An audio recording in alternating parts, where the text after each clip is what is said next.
Olá, boa noite. Que bom estar com a sua companhia no Parlatório, aqui na TV Assembleia, canal 9.2 e também na TVN, canal 17. Nesse espaço onde o diálogo, as discussões sobre tendências, cenários, prazos, enfim, nós vamos falar sobre o processo eleitoral vigente de 2020. Está chegando a hora, hein, gente, da festa da democracia, onde você, telespectador, que é o eleitor, vai poder escolher o seu candidato a prefeito e o candidato a vereador. E nós, aqui da TV Assembleia, nós discutimos os principais fatos inerentes ao processo eleitoral de 2020. E para que a gente possa debater um pouco desse processo eleitoral do ano vigente, nós recebemos aqui, com muito prazer, a doutora Lavínia Coelho, juíza eleitoral, está aqui à minha direita. Doutora Lavínia, saiba que é uma satisfação e emoção para nós tê-la aqui no Parlatório da TV Assembleia hoje. Doutora Lavínia, é uma satisfação e uma emoção para nós recebê-la aqui na TV Assembleia hoje no Parlatório. A satisfação é minha, Júlio, estar aqui para a gente conversar um pouco esse papo informal sobre um momento que é festa, né? Que é nosso, que é do nosso povo, do povo do Maranhão, do povo do Brasil, né? Nós somos mais de 140 milhões de eleitores. É verdade. É uma festa, realmente. É uma da festa em um democracia. momento difícil, né? Mas Também, é uma nós vamos festa. falar sobre esse momento. Do meu lado esquerdo, a cientista política, mestra em ciência política pela Universidade Federal do Estado do Piauí, estudiosa de vários temas, com experiência internacional, inclusive, Ananda Marques. Ananda, saiba que a sua presença para nós aqui, além de ser significativa, nos traz realmente a lembrança, inclusive, do Zaú, né? Zaú, nosso amigo e tal, seu esposo que também trata muito essa questão política. Mas dizer que o seu momento aqui é importante para nós, a sua vida nos deixa felizes. Eu que agradeço o convite, é extremamente importante que os cientistas políticos participem desses momentos, né? É uma profissão que está intimamente ligada às eleições, é um tema recorrente de estudos da ciência política, então só agradecer o convite e contem comigo. Com certeza, e nós vamos falar muito sobre esse tema. E para começarmos o parlatório aqui da TV Assembleia, a gente fala sobre modificações que aconteceram. E modificações estão acontecendo sempre nesse processo eleitoral. E muitas sessões foram modificadas, inclusive com os eleitores passando, né, por novas, né, alterações feitas pelo Tribunal Regional Eleitoral. Quer dizer, mudou-se a sessão, é claro que muda o local de votação. A gente vai entender um pouco mais do que está acontecendo nesse momento do processo eleitoral numa reportagem produzida pela repórter Márcia Cavalli. Que, olha, vem para cá, vai mostrar para a gente aqui no Parlatório como é que funciona essa mudança de sessões eleitorais. 1.547 sessões eleitorais foram unificadas no Maranhão para as eleições municipais 2020.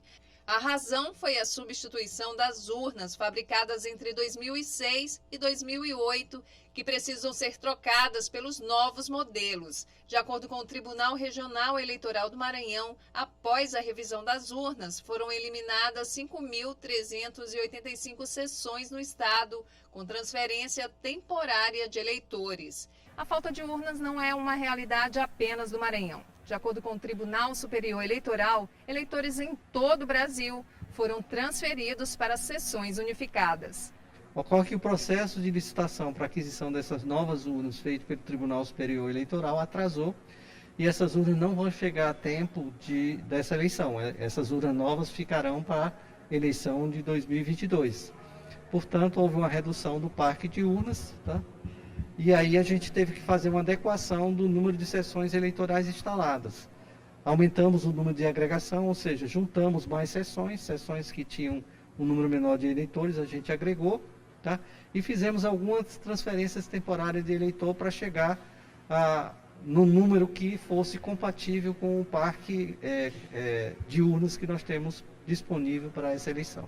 A transferência temporária vai valer apenas para as eleições 2020. O objetivo do TSE é que até em 2022, 180 mil novas urnas já tenham substituído as urnas com vidas úteis esgotadas. As mudanças, de acordo com o secretário de Tecnologia e Informação do Tribunal Regional Eleitoral do Maranhão, não vão trazer transtornos aos eleitores. Bom ressaltar que a mudança desses eleitores não se deu em relação ao local de votação, ou seja, o eleitor vai continuar votando no mesmo local que ele votava, tá? O que mudou foi a sessão eleitoral, ou seja, na prática o que mudou foi a sala do eleitor. E ao se chegar ao seu local de votação, na sua sala, tá? Ele vai estar identificado a sala e vai ter 2 mesários lá que vai orientá-lo em qual sala ele deve se dirigir para exercer o seu voto. Ou seja, a gente espera que não haja transtorno, porque vai ter essa orientação, além do que o Tribunal Superior Eleitoral ampliou em 1 hora o período de votação, que também minimiza um pouco o impacto dessas agregações que nós fizemos de sessões eleitorais. Para que não haja nenhum problema para os eleitores, o horário de votação foi ampliado. Caso tenha dúvida sobre o local de votação, o eleitor pode acessar o aplicativo e-Título ou o site do TSE. Nós vamos divulgar amplamente essa observação da mudança desses 50 mil eleitores, aproximadamente 50 mil eleitores que tiveram a transferência temporária de sessão eleitoral, mas ele já pode obter essa informação baixando o aplicativo e-Título, tá? Onde ele vai ter a sessão atual onde ele vai votar. Tá? Essa informação vai estar no aplicativo. Ele também pode obter essa informação através do site do TSE e do site do TRE Maranhão. Tá? Mas a forma mais prática é utilizando o aplicativo. Olha, ficou bem clara, através da reportagem da Márcia Carvalho, que 5.385 sessões foram eliminadas e houve a necessidade de unificação das sessões. Doutora Lavínia Coelho, na prática, que impacto poderemos ter no processo eleitoral aqui no Maranhão, tendo em vista essas modificações, alterações e até a unificação de sessões? Ok. Jura, esse evento, essa junção de sessões, ela ocorreu por quê? Porque nós tivemos que dar parte da nossa urna para o estado de São Paulo, porque lá a carência estava muito grande. Não vou dizer que é fácil, o cenário é difícil, a eleição vai começar às 7 horas da manhã, vai até às 5 da tarde, de 7 às 10. Começa mais cedo, né? Começa às 7 horas da manhã, sim. E de 7 às 10 a gente tem que lembrar, deve priorizar que o grupo de risco vote. Nós que estamos bem, que somos jovens, doutora Amanda, nós temos que tentar deixar esse horário reservado. Sim, creio eu, há estudos e até a gente vai agora fazer essa simulação aqui em Lima Campos para ver o impacto real. A demora, o eleitor vai ter que fazer a higienização, tudo isso vai levar mais tempo. Quer dizer, isso vai ser apurado na prática, Na né? prática, a gente vai tentar vai fazer... ser uma van premier. Isso, perfeito. E a gente, mas a gente já sabe que vai exigir um tempo maior do eleitor. O eleitor vai ter que fazer a higienização da mão por 2 vezes. Porque também a gente tem que assegurar a democracia, a gente tem que assegurar, antes de tudo, o quê? A saúde do nosso eleitor. Não tem democracia sem eleitor, Jura, não tem. Verdade. E a Justiça Eleitoral está trabalhando nesse cenário, pandemia e democracia, que é um desafio. A gente está na 4ª maior democracia do mundo em números, né, doutora Ananda? Doutora Ananda Marques, como é que a senhora vê esse momento, né? Se ter uma festa da democracia no momento de pandemia? Que relações a gente pode ter num momento como esse e o que deve ser levado em consideração no seu modo de pensar, através do seu prisma, por exemplo, sobre o tema? Basicamente, é importante a gente entender como a instituição Justiça Eleitoral, como o sistema eleitoral brasileiro, ele é robusto. Né? Muita gente questiona, às vezes, as urnas eletrônicas, questiona o nosso sistema eleitoral, de como que as nossas eleições funcionam, mas a realidade é que o sistema eleitoral brasileiro é um dos mais avançados, as nossas urnas são confiáveis, né? A nossa Justiça Eleitoral tem uma capacidade institucional de planejar e executar as eleições que é, assim, espantosa. Um país dessa dimensão, né, que as urnas conseguem chegar em lugares assim distantes através de barco, de avião, do jeito que tiver que chegar, elas chegam. Então, terra, mar, do jeito rio. que for, a gente consegue, né, levar a urna para garantir o direito do voto. Então, no contexto da pandemia, é claro que é um cenário muito mais complicado. A gente tem que garantir a segurança sanitária, a saúde das pessoas, mas eu não tenho dúvida, eu tenho confiança na instituição Justiça Eleitoral, né, e de que, como a doutora está falando, né, eles já estão se programando, inclusive, para verificar qual é o impacto de ter que fazer a sanitarização das mãos e quanto tempo isso vai levar. Estão tentando organizar, mas eu confio muito. Nesse contexto, a Justiça Eleitoral até abriu mão da biometria, que foi um processo lá atrás de modernização, e que agora a gente tem que dar um passo atrás em virtude, inclusive, deste tempo. Isso. A Justiça Eleitoral acredita que sem a biometria a gente vai perder, né, menos tempo, né, para poder votar.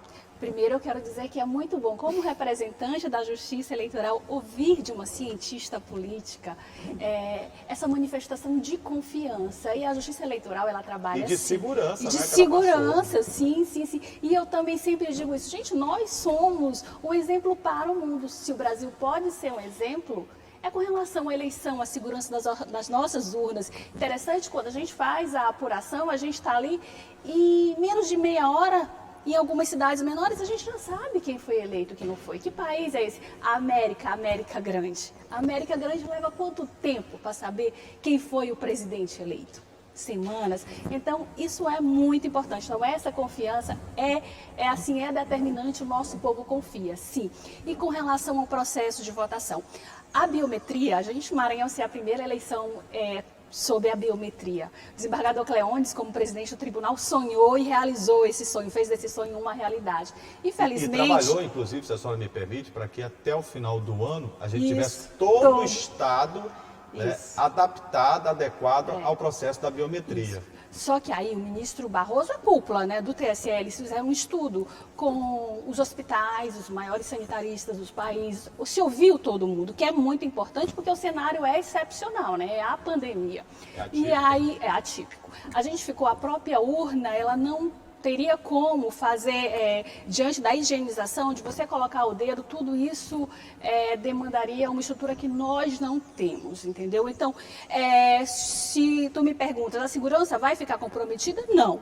Porque nós vamos continuar, o mesário ele foi instruído para acompanhar, olhar o título, conferir, olhar, se for o caso, hipótese excepcional, pedir para o eleitor baixar a máscara. Tirar pouca máscara. Isso, para conferir. Isso. Então, a segurança continua. Claro que não tão como sonhado, porque a biometria é uma perfeição, né? Que merece ser exportado para todas as democracias do mundo. Mas dentro da realidade que nós temos, nós vamos sim assegurar o nosso pleito. Do ponto de vista da ciência política, mestra Ananda Marques, né? A gente pode dizer que, do ponto de vista da ciência política, a gente vai ter uma eleição, né, completamente diferente de tudo aquilo que se viu nos últimos 100 anos, sei lá? Olha, de fato, essa é uma eleição muito diferente mesmo, por causa do contexto da pandemia, mas eu acho que os sentidos da eleição, eles continuam. E, no fim das contas, a pandemia, ela inclusive coloca no holofote dessa eleição um tema que é recorrente no contexto de crises, que é a economia. Né? Qual é a pauta mais importante para os brasileiros nesse momento? É a economia, não é mais a saúde. É emprego, geração de renda. É emprego, é o prejuízo econômico que a crise sanitária, junto da crise política, geraram para a população. Então, a população está preocupada se eles vão ter emprego, se eles vão ter o que comer.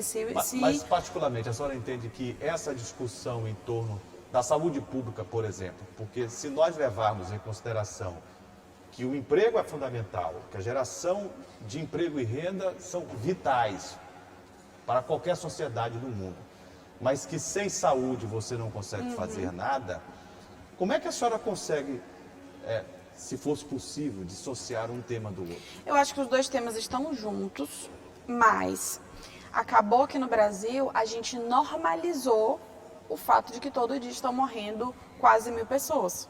A gente normalizou enquanto sociedade isso. Então as pessoas não se chocam mais com essas mortes, as pessoas não se chocam mais. Tanto que a gente vê aí como que está o comportamento da população em relação às medidas sanitárias. Né? Para muita gente a pandemia já acabou e as pessoas estão vivendo a vida normalmente. O que não é verdade. A doença ainda existe, não tem vacina. Quando a vacina vier, existe a possibilidade de ser uma imunidade que não é duradoura. Então, assim, a gente ainda vai ter que conviver com o coronavírus por um bom tempo.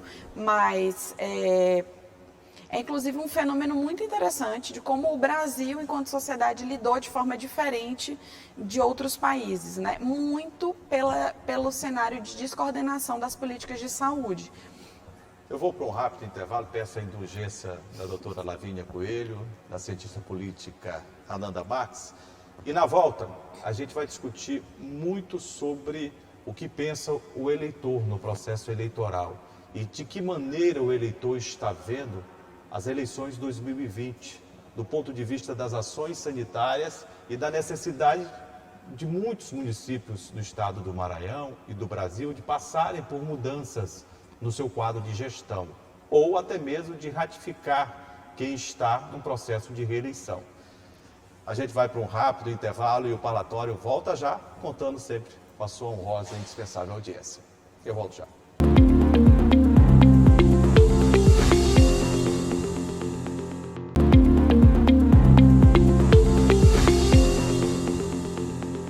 Nós estamos de volta com o parlatório aqui na TV Assembleia. Eu deixei, inclusive, o tema para conversar com a doutora Lavínia, com a mestra em ciência política, Ananda Marques, sobre esse entendimento que a população maranhense, por exemplo, a gente traz a discussão para o estado do Maranhão e pode ampliar a nível nacional também. Mas qual é o entendimento a senhora como magistrada, a senhora como mulher, como cidadã, vem tendo sobre o que pensa o eleitor no momento desse de pandemia? A gente sabe que no Brasil o voto não é obrigatório. E nas últimas eleições aqui no Maranhão, o número de abstenção saltou os olhos. E aí fica a pergunta, será que as pessoas vão ficar com medo, mesmo com todos os protocolos sanitários sendo cumpridos, mesmo com tudo aquilo que o TRE vem fazendo, cobrando dos partidos políticos, dos seus políticos, com decreto estadual, com decretos municipais? Que visão a senhora tem sobre esse momento para o eleitor? Excelente pergunta. Esse é o momento do eleitor. O que a gente tentou fazer, tanto o TSE quanto o TRE? Mostrar para o eleitor que o processo de votação é seguro. Durante todo, você vê tanto o TSE falando, e aí que eles trazem médicos, cientistas políticos, inclusive, tentando aperfeiçoar essa interlocução com o eleitor. Venha, você pode vir votar. E o ministro Barroso, ele tem exaltado muito isso, sobretudo para os nossos jovens também, para o grupo de risco. Olha, de 7 às 10, vocês vão ter toda a segurança, é do grupo de risco, esse horário é reservado para os nossos adolescentes, eles também estão falando diretamente. Pedido para cada um levar a sua caneta de preferência. De preferência. E aqui vai bem mais. A gente trouxe a arena, que era na rua, que era aquele processo eleitoral do corpo a corpo, que a gente que conhece o interior do Maranhão sabe, o político estava lá. É bem tradicional. Né? Então, de repente a gente traz essa arena para a internet. A gente percebe isso, até pelos processos, pelo dia a dia. A gente também trouxe, e a partir do momento, você permite um número maior de pessoas que participem, o número maior participa desse processo eleitoral. Então, muita revolução, é muita mudança. Eu creio que, assim, é uma eleição que ela vai marcar, entendeu? A partir de então, nós teremos outro modo de fazer política, outro modo de pedir voto. Aquele cabo eleitoral que estava na rua, ele não está mais na rua. Mas eu confesso à senhora que eu me preocupo bastante com essa compreensão, não só com o eleitor, mas da classe política. Então, isso aqui eu digo, como é que eu, eleitora, vou votar num político que não se preocupa comigo? Isso. E como é que eu, político, quero o voto de um eleitor que não... Então a gente tem que ver, eu acho que o político eu tenho a certeza que o político é responsável nesse período. E o eleitor deve escolher, a hora é essa.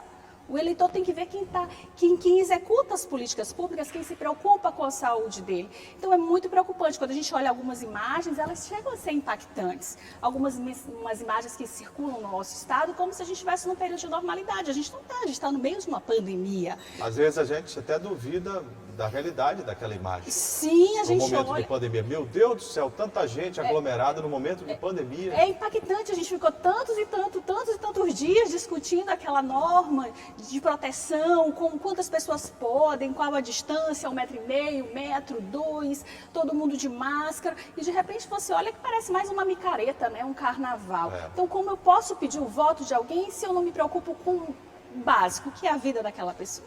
Ananda, não só no Maranhão, mas no Brasil, você tem essa concepção de que o eleitor está mais preocupado e que o político tem cumprido ou nada disso até aqui?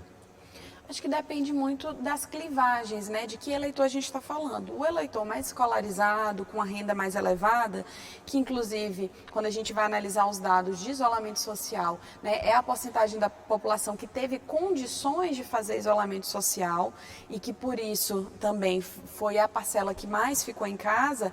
Essa parte da população se preocupa mais e vai ter uma postura com o político de dizer, não, peraí. E o eleitor da periferia? O meu político não tem que ter cumprido. Já a população que tem uma renda mais baixa, que são as pessoas que não tiveram condições de fazer isolamento social porque tinham que continuar trabalhando e que, no fim das contas, para essa população, a pandemia teve uma outra experiência, porque essa população não teve condições de ficar em casa. Não teve, né? Não foi porque eles não queriam, é porque não tinham como, tinha que ir trabalhar. Então, para essa população, eles já estão na rua. Então, aí o cálculo que a pessoa faz é, calma, isso para mim não tem tanta importância. Então, existe uma diferença. A gente tem que olhar para o eleitor sempre pensando nessas clivagens. Raça, renda, sexo, escolaridade, são as posições que vão definir um pouco qual é a opinião desse eleitor em relação ao político e à eleição em si. Baseado nesse contexto, que tipo de pensamento a senhora entende que o eleitor vai ter especificamente para esta eleição? Ele vai à urna, ele vai votar? Ou essa abstenção a senhora entende que pode ser maior do que a última eleição, por exemplo? Olha, eu precisaria de fato de analisar dados de pesquisas de opinião para fazer né, elaborar alguma hipótese.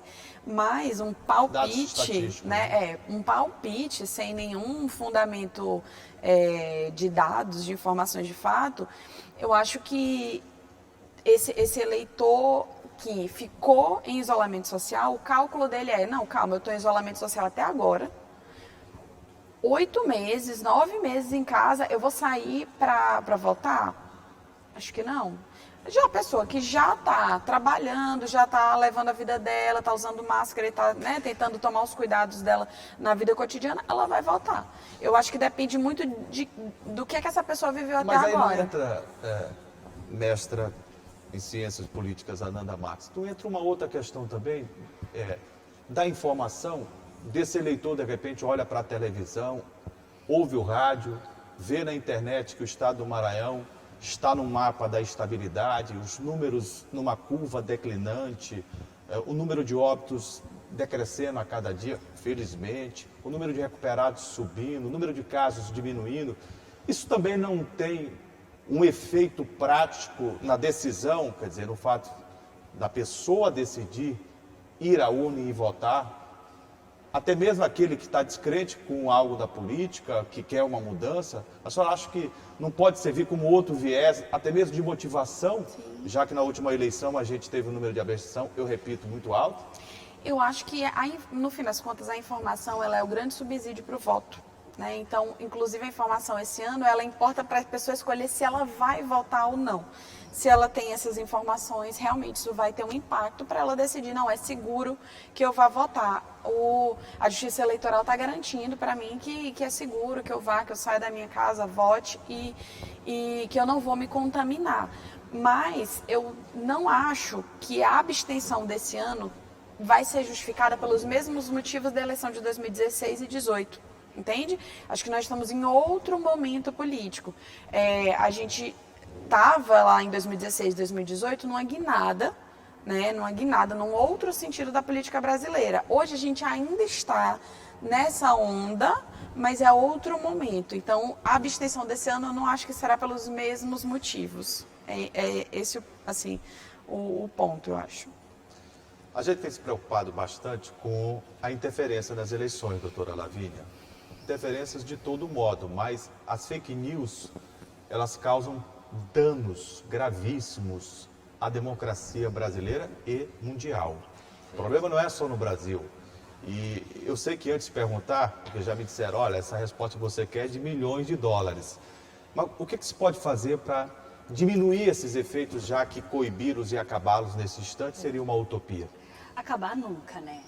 Na eleição de 2018, a doutora Nanda sabe bem mais do que eu, que é uma cientista política, foi uma eleição muito diferente. Você via uma justiça eleitoral perplexa. Ela queria agir e não conseguia, porque a gente tem os meios tradicionais, o processo é muito lento. Então, terminada aquela eleição, o que a presidente do TSE fez na época? Ela baixou uma política, baixou uma resolução e agora aqui nós vamos priorizar. Vamos fazer uma política de combate ao fake news. E aí se traçou todo um projeto. Quando o ministro Barroso assume, ele vai concretizar essa política. Isso foi perfeito. O que se fez agora, recente? Se chamaram 50 entidades. 50 entidades de todo o país. Aí nós temos o WhatsApp, Facebook, TikTok. São 9 empresas que são só para verificar se um fato é fato, se um fato é fake. Isso, perfeito, juntou todo mundo, tá? São 50 entidades envolvidas, ou seja, é um número muito grande. E aqui a grande, vamos supor, vou botar entre aspas, né, sacada do TSE, sabe o que foi? Foi garantir que aquele homem do interior, que não tem condição de pagar aquele pacote de internet, que é um excluído digital, porque a doutora Nanda sabe mais do que eu, que a maior parte da nossa população é excluído digital. Aquela pessoa ela pode acessar hoje a página do TSE e pode ver se aquele fato é um fato ou um fake. E interessante também que é o próprio Facebook.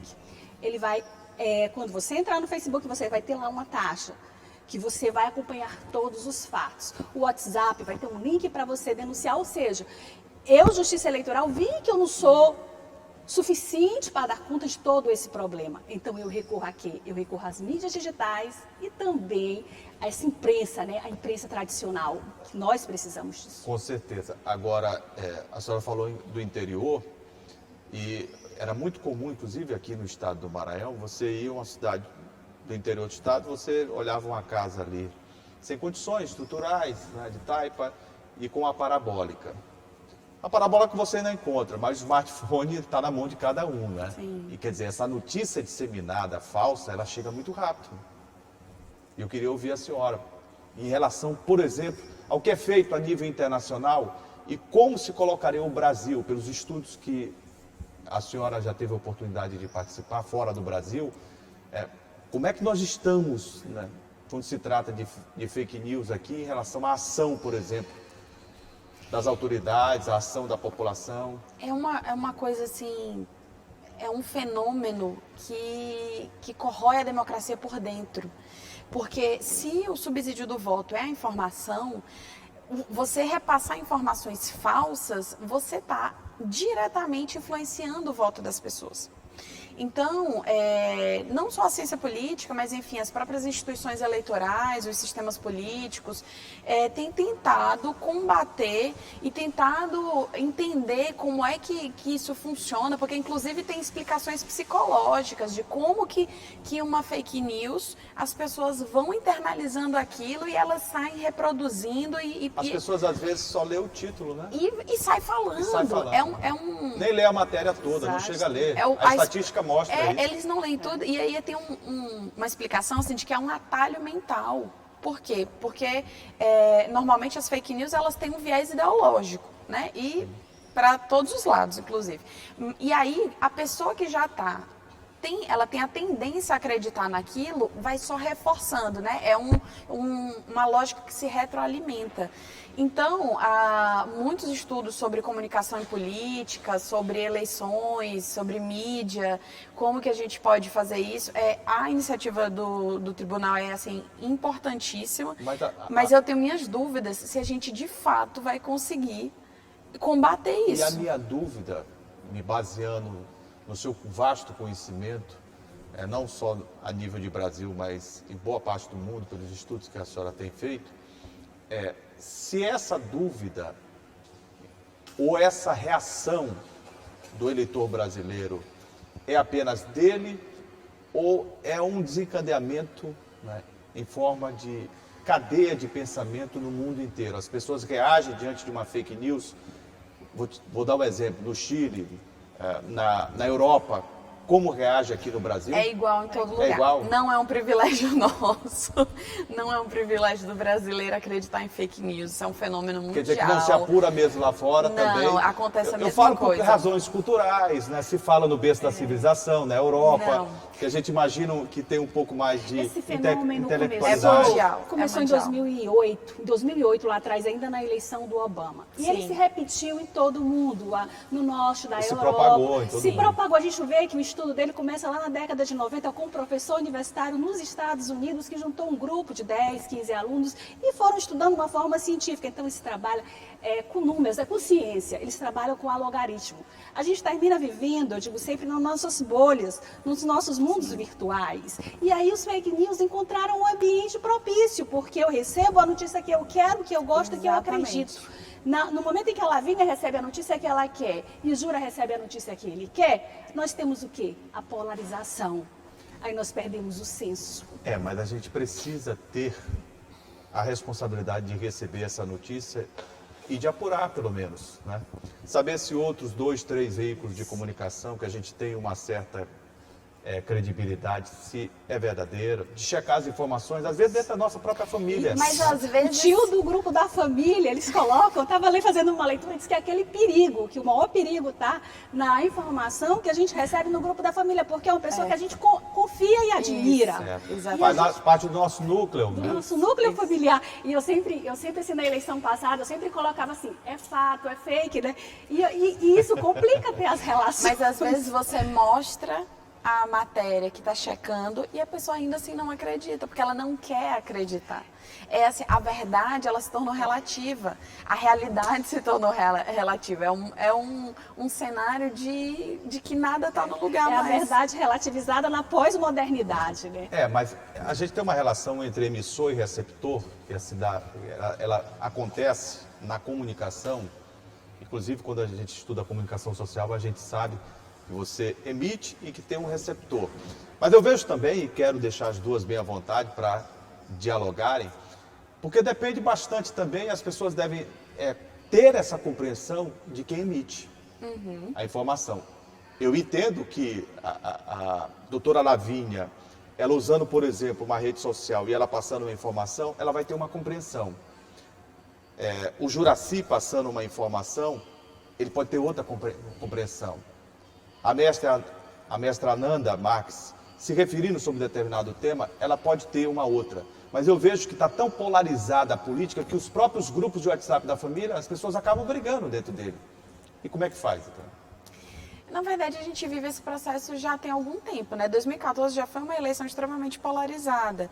E aí é onde o Brasil se insere num contexto mundial, né? E que tem a ver com o nosso sistema econômico, com os processos, de como é que o capitalismo e a democracia vão se relacionar e de como enfim, a gente tem um processo, e alguns autores vão chamar que são os perdedores da globalização.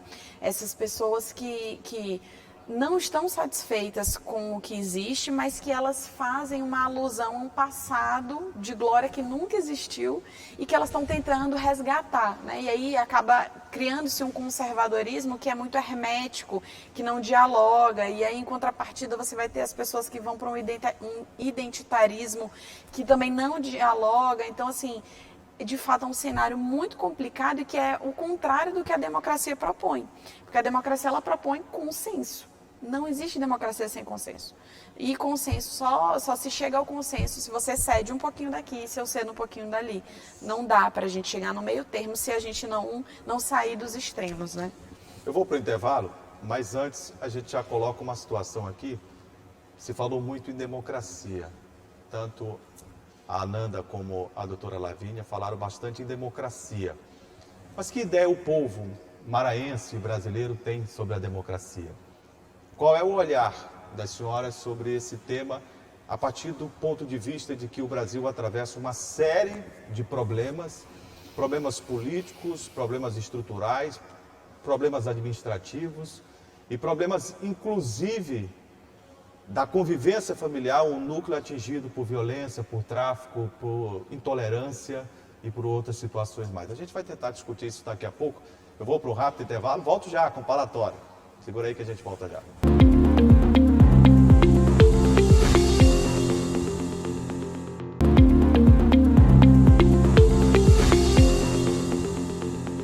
Este é o último bloco do palatório, né? O tempo vai passando, mas dá tempo da gente conversar ainda sobre temas interessantes e relevantes. Eu falei sobre democracia ainda há pouco e eu queria saber que tipo de compreensão, doutora Lavínia, a senhora tem que o eleitor, a população, vem tendo sobre democracia no nosso país.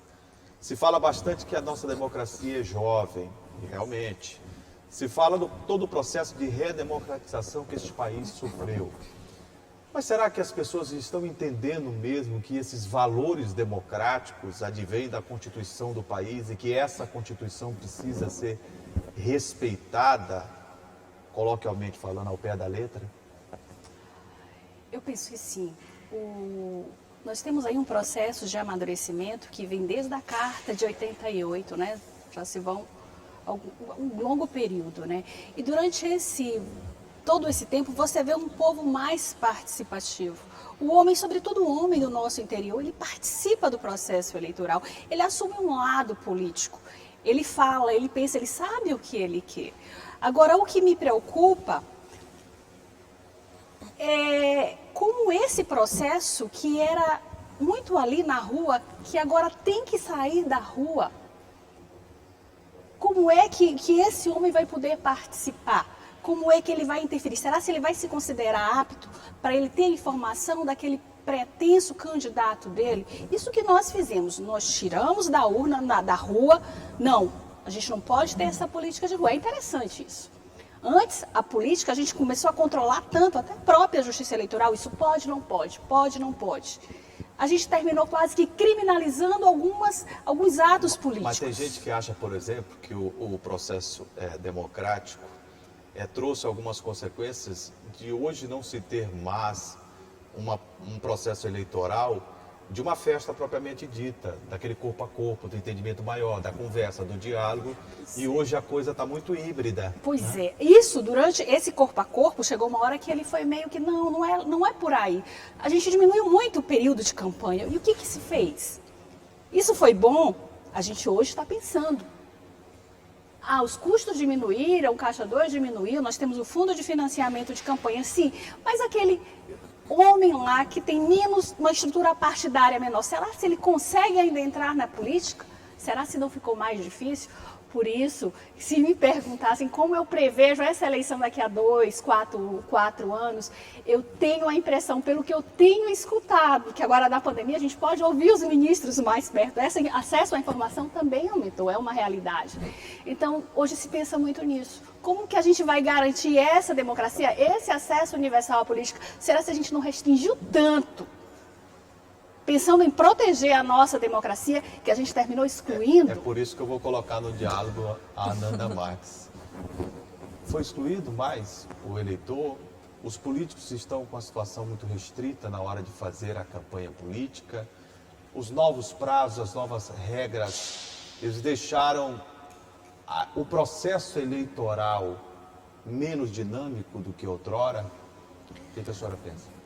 Eu acho que assim, o ano de 2020, ele quando a gente vai fazer pesquisa, que a gente vai retirar uma amostra, o ano de 2020 seria excluído da amostra. porque ele é um caso fora da curva. E se você coloca ele na amostra, ele vai impactar no resultado, porque ele não faz sentido ali no meio, né? Você compara aquilo que é comparável e é um ano que não é comparável.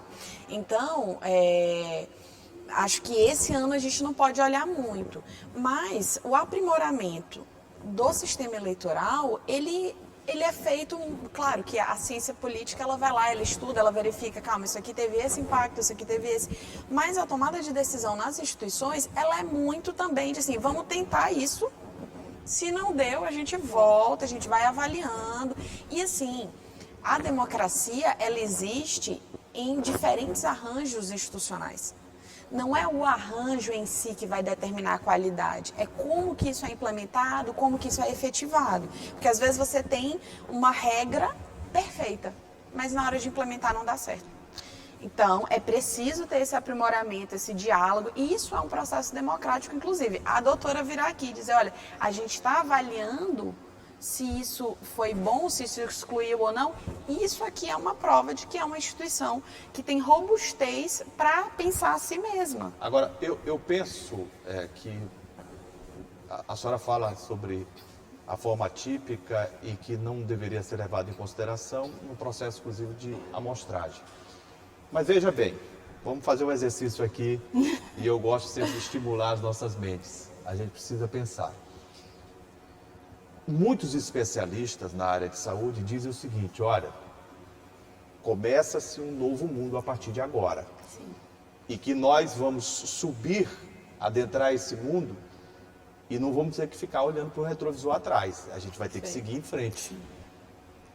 Eu não faço de nenhuma forma uma teoria ou uma conspiração do caos de maneira nenhuma. Mas, se tudo aquilo que tem se pensado, tem se criado, tem estudado em torno da vacina, em torno de remédios, de tratamentos, tudo. Se eles não tiverem a eficiência e eficácia, e graças a Deus eu sou convicto, sim, por Deus, e a fé existe inabalável por sinal de que vai acontecer, tudo bem, a gente vai ter um controle. Mas daí, o mundo é repleto de surpresas. E a gente precisa partir de um ponto para imaginar o outro, penso eu. Então, como é que a gente imagina um melhor preparo? Porque a gente tem um país que os professores não foram preparados para dar aula online. Não existe em nenhum edital de concurso, eu fiz questão de ler, olha, você vai dar aula em determinado momento online, híbrido. Essas palavras híbrido, platô, não faziam nem parte do vocabulário mundial. Agora. Né? Tá tudo novo agora. Mas a gente precisa saber a partir de um ponto inicial. E o ponto inicial foi esta pandemia. Sim. O mundo, a partir de 2021, eu concordo com o que a Ananda falou, ele tem uma diferença em 2020, não pode ser comparado, mas em 2021 a gente já vai ter essa história. Sim. E aí virão outros processos eleitorais. E a partir daí, como é que a gente vai adequar essas situações? O que a doutora Ananda diz com relação à pesquisa, né, realmente o ano de 2020 ele não vai poder ser analisado como foi 2018, 2016 e assim sucessivamente. Mas eu também creio que o ano de 2020 ele vai mudar a nossa história. Pronto, a história do homem atual e sobretudo e também e inclusive na política, né? Se quer mais, eu acho que até vai ter uma maior exigência com relação àquele gestor público.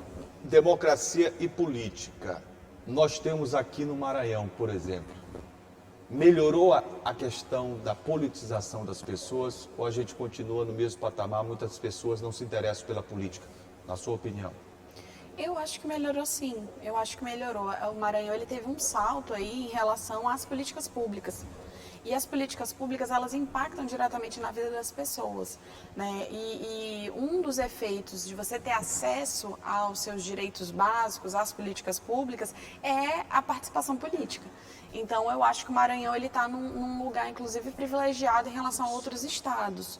Né? Quando você compara o Maranhão com estados vizinhos, por exemplo, a gente está num outro momento. A gente tem, enquanto sociedade maranhense, muito mais capacidade de caminhar e de tentar vencer aí agora os impactos da pandemia. mas ainda há muito, né? Temos muitos desafios, a gente tem indicadores socioeconômicos para enfrentar, a gente tem aí uma série de questões que precisam ser encaradas como desafios da sociedade como um todo. E também, Júlia, a gente não pode esquecer aí um outro fenômeno, né? As mídias digitais. As mídias digitais, elas alcançam um número bem maior de pessoas. Aí você vê o ministro do TSE, ele entrou antes de ontem, acho que foi isso, no TikTok. Porque eu quero falar com o jovem precisa Quero interagir com participar. o jovem. Isso então, a gente está, quer queira ou quer não, a nossa democracia está amadurecendo. Mas aí existem dois viés, que as duas podem me ajudar melhor ainda a entender e o telespectador também. As redes sociais são realidades, né, dentro de um processo de globalização da comunicação muito necessário em todos os rincões do Brasil e do mundo. Mas se tudo a gente pode dizer na vida que existem os bons e os maus, dentro da rede social a gente também pode trabalhar com esse contexto. Ou não, Ananda? Sim. As redes sociais são bolhas, né? Elas são bolhas de informação. A gente tem as discussões sobre os algoritmos, que inclusive uma discussão recente que teve sobre o algoritmo do Twitter ser racista, porque quando você colocava fotos de pessoas negras com pessoas brancas na mesma imagem, o resumo da imagem que aparecia era sempre da pessoa branca. E aí foi uma discussão, porque as pessoas ficaram espantadas, mas, ora, se a nossa sociedade é racista e quem cria os algoritmos são as pessoas, é óbvio que vai reproduzir o racismo, sim. Então, isso é uma evidência de que as redes sociais elas precisam ser tratadas com muito cuidado, porque elas não são a realidade, elas são uma janela, elas são uma bolha, elas são um espaço. E às vezes a gente também tem a sensação de que é democrático, todo mundo pode falar. Não, nem todo mundo pode falar. Esse ponto é crucial, o que traz aqui a Ananda Marques. As pessoas imaginam que as redes sociais verberizam, né, acabam propagando a verdade. Lê do engano, né, doutora? Sim, sim, sem dúvida. Concordo plenamente com o que a doutora Ananda falou. E vou mais longe. Como é que a gente vai trabalhar a igualdade de oportunidade numa eleição quando dois candidatos partem de linhas de largada bem diferentes? A Lavínia tem um seguidor no Twitter, a Ananda tem 1 milhão. Sim. Eis uma questão. Há uma diferença. É um mundo Há um novo, desequilíbrio. há um desequilíbrio. É um mundo novo e quando você traz as redes sociais, essa questão da internet para dentro do pleito, é um mundo a ser desvendado, inclusive, sobretudo, pelos cientistas políticos. Eu penso que é o grande desafio para os nossos políticos daqui para frente. Bom tema, ela traz. A senhora poderia dizer o que de realidade em termos dessas possibilidades que ela citou? Olha, tem dois caminhos possíveis, né? Um é a regulamentação disso pelas instituições, de você tentar limitar, tentar organizar, né, numa postura mais de dizer até onde vai. E outra é também das instituições lidarem com isso, tentando... Mas como cientista, a senhora não... Por exemplo, se a senhora se colocar na função do legislador, pense bem, não é difícil também imaginar algo que ainda nem é real e que pode surgir? Com certeza. A gente precisa... É por isso que o legislador... Por isso não é fácil a função do legislador. E por isso que o né? legislador tem assessor. Porque o assessor é que vai fazer o estudo para ele poder legislar com qualidade. Porque, de fato, é um negócio assim... que a gente é algo que não é nem palpável, São né? Fenômenos, né? Fenômenos. Não é tangível. Não é algo que você toca. Mas a tendência mundial vai justamente no sentido de liberar, de aumentar essa liberdade de informação. Por aí, todas as democracias do mundo, o que você vê é deixar fluir. O judiciário vai vir apenas para tolher aquela árvore frondosa que seria a democracia. Então nós só vamos aqui, cortar as folhinhas que estão fora. É mais ou menos assim, Tirar os excessos. Dentro da minha perspectiva, sim. Eu acho que é deixar o político, deixar o eleitor, deixar a liberdade de imprensa brotar, florescer.